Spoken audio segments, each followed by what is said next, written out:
This is Noah from Screen Print Exchange.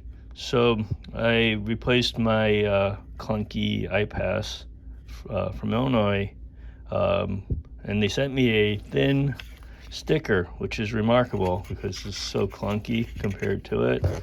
And previously you had to replace these, like say after 2-3 years, because I found out that there's a lithium battery in here that's soldered to the board. You can't charge it and you can't replace it unless you know how to solder. So yeah, here's the program.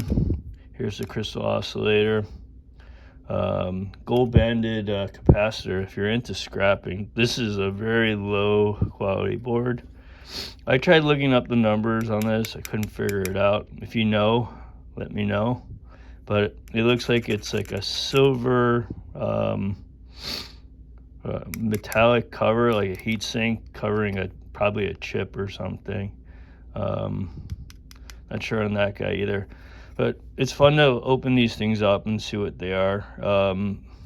So nothing on the other side too much. Yeah, that's it. That's the video. I wonder how much is left on this battery. I may mess around with it in the future.